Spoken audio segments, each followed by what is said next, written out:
Ini rombongannya santri-santrian kultum di depan santri beneran ini. Masya Allah. Di depan Alif Abdillah dan Abang Agil. Agil siapa? Agil Sirat.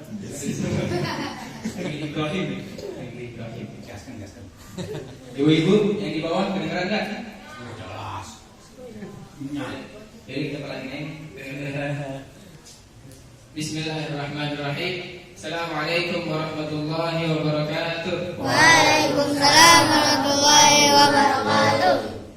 Alhamdulillahi rabbil alamin wa bihi nasta'in ala umuri dunya waddin.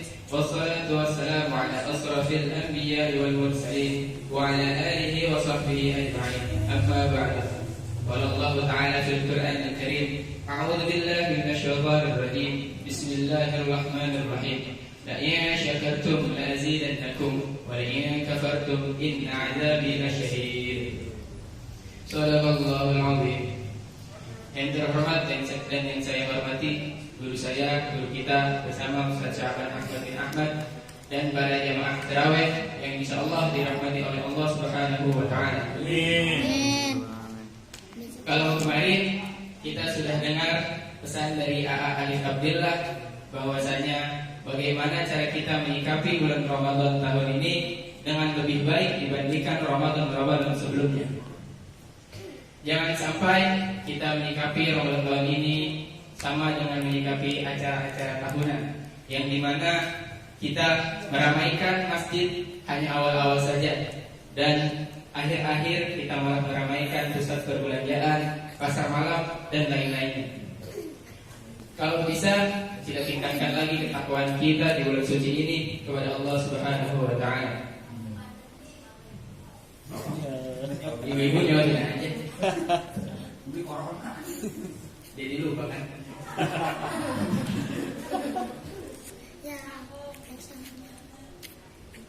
Salah satu perbuatan baik yang harus kita tingkatkan adalah berhusnuzon.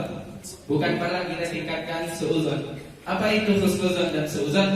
Husnuzon itu adalah berprasangka baik terhadap orang lain, dan suuzon itu adalah sebaliknya, berprasangka buruk terhadap orang lain. Nah, kalau bisa dari dua ini kita tingkatkan lagi di hati kita, itu husnuzon kepada orang lain. Seperti kisah Rasulullah SAW dan para sahabatnya, di mana Rasulullah SAW dan para sahabatnya berada di rumah Rasulullah SAW. Pada saat itu Rasulullah kedatangan tamu yang berpenampilan dengan biasa saja, yang membawa hadiah berupa anggur. Lalu tamu itu masuk ke dalam rumah Rasulullah SAW. Tamu itu suguhkan anggur itu untuk dimakan oleh Rasulullah dan para sahabatnya. Dan Rasulullah pun memakan anggur itu satu, memakan anggur itu dua, memakan tiga, memakan empat, sampai Rasulullah memakan habis itu anggur tanpa dibagi kepada sahabatnya. Lalu tamu itu merasa kegirangan, dan tamu itu pulang dengan rasa hati yang gembira karena anggur itu sudah dimakan habis oleh Rasulullah SAW. Lalu timbullah pertanyaan di benak para sahabat terhadap Rasulullah.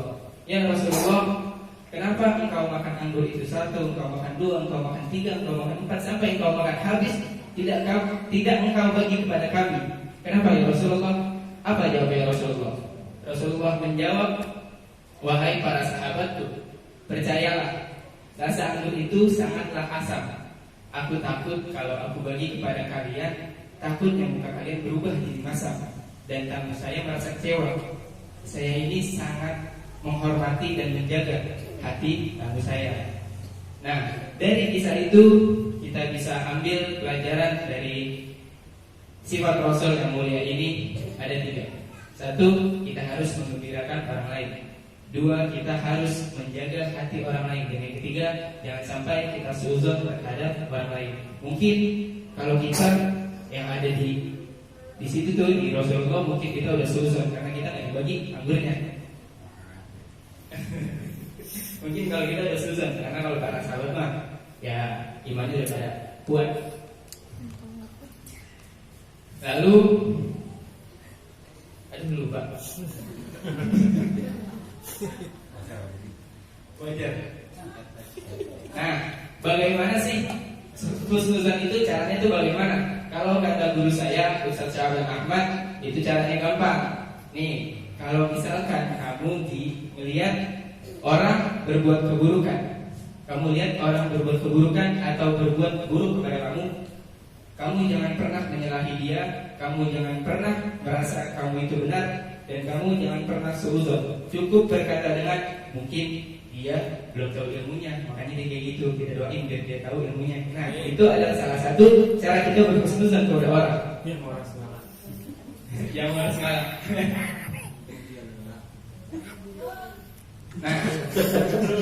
Nah, ini emaknya itu.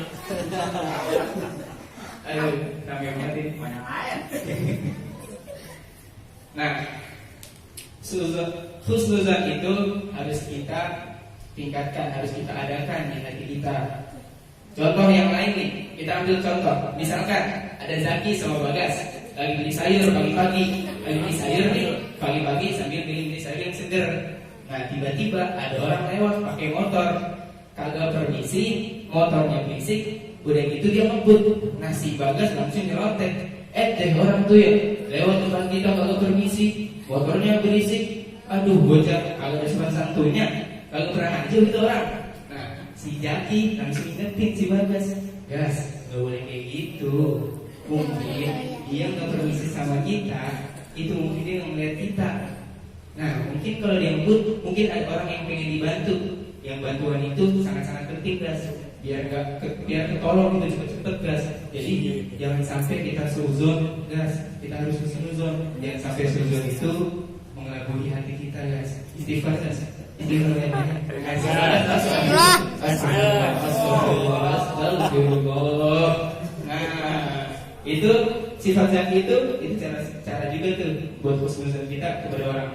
Sebenarnya banyak cara kita husnuzon kepada orang banyaklah. Misalnya kita melihat ada orang di jalanan gitu, cowok cewek pelukan ya di motor gandengan, ya husnuzon aja udah, mungkin dia udah nikah gitu. Jangan malah seuzon.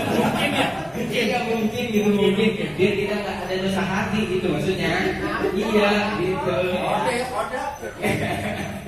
Ya. Kalau nggak doain aja.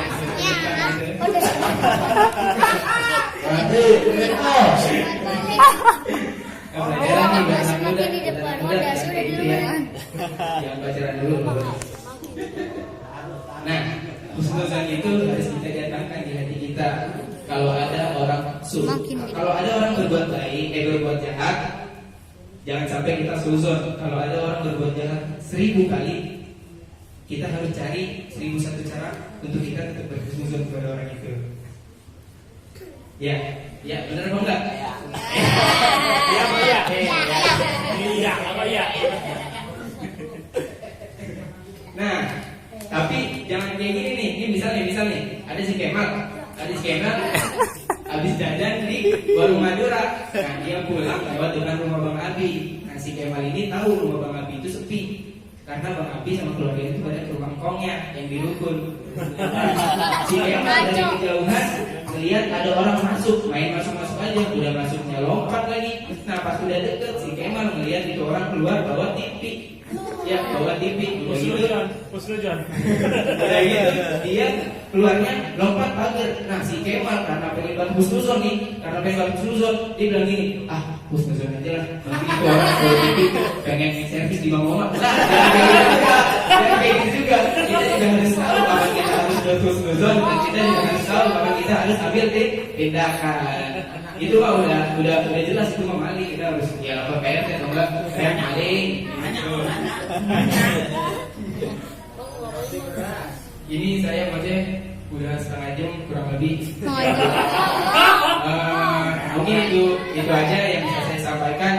Kurang lebihnya mohon maaf. Unzur ma'qala wala tanzur man qala. Jangan melihat siapa yang berbicara, tapi lihat apa yang dibicarakan. Wassalamualaikum warahmatullahi wabarakatuh. Alhamdulillah.